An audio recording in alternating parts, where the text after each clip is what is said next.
किसी शख्स की हॉबी ऐसी है जो उसको लगता है कि यार अब उसको या तो महसूस हो रहा है कि यार मेरा ये शौक जो है ना ये मुझे दुनिया और आखिरत में कोई बड़ा फायदा नहीं दे रहा है। चेंज कैसे कर सकता है वो शौक? यार मेरा भी किताबें पढ़ने का शौक हो जाए या मेरा इल्म दीन का शौक हो जाए या व्हाटएवर शौक वो चाहता है कि मेरी हॉबी चेंज हो जाए, उसका क्या तरीका है? देखिए, हॉबी चेंज करने का मतलब ना एक किस्म का आदत चेंज करना ही होता है और इसके लिए बाकायदा तरीके होते हैं कैसे तब्दील की जाए।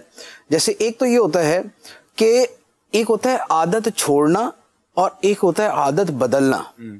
आदत छोड़ना बहुत मुश्किल है, यानी हम ये कहें कि मैं ये आदत छोड़ दूं और मैं दूसरी आदत अपनाऊं नहीं, ये बहुत मुश्किल है।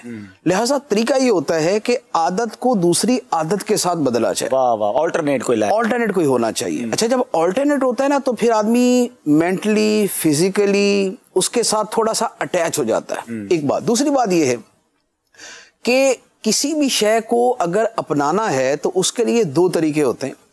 एक तो ये है कि उसके फवायद और नुकसान सारे लिख ले। फवायद से मुराद ये है कि अगर मैं ये करूंगा तो मुझे क्या फायदे होंगे, ये लिख ले आदमी। और पहली को छोड़ने के क्या फायदे होंगे वो भी लिख ले। और पहली को करने के नुकसान क्या थे ये भी लिख ले। खुद ही से बात करनी है फिर भी लिखे, खुद ही लिखे, फिर भी लिखे। इससे क्या होगा कि आदमी को हफ्ते बाद तो भूल जाता है कि मैंने क्यों शुरू किया था। सही फरमा रहे हैं। वाह वाह वाह, शुरू में क्यों किया था। शुरू में तो 10 असबाब होते हैं किसी काम के करने के, बाद में कहता है यार मुझे बताना जरा मैंने क्यों ये काम शुरू किया था।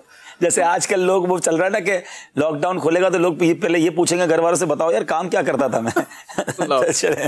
मैं तो अपने बच्चों को कहता होता हूँ कि बेटा जरा किताबें वगैरह देखते रहा करो। हाँ। ये ना हो बाद में पता चले कि दारुल मदीना वाला दूसरे स्कूल पहुंचा हुआ है, दूसरे स्कूल वाला दारुल मदीना पहुंचा हुआ है।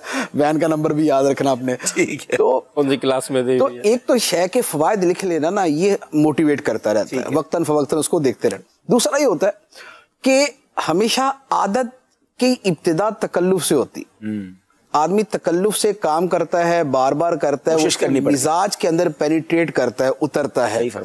फिर वो बदलते बदलते वो कुछ आदत बनती है, फिर आदत को बार बार करता है तो वो शौक बन जाता है। बाज वो लोग कि जिनको शुरू के अंदर नमाज पढ़ना उनके लिए बड़ा बोझल होता है, लेकिन वो जैसे तैसे मजबूर करके नमाज की तरफ आते हैं, लेकिन फिर नमाज पढ़ते पढ़ते आदत हो जाती है। आदत जब हो जाती है फिर छोड़ना मुश्किल हो जाता है, लेकिन उस आदत पर भी जब वो मुसलसल लगा रहता है तो फिर शौक बन जाता है।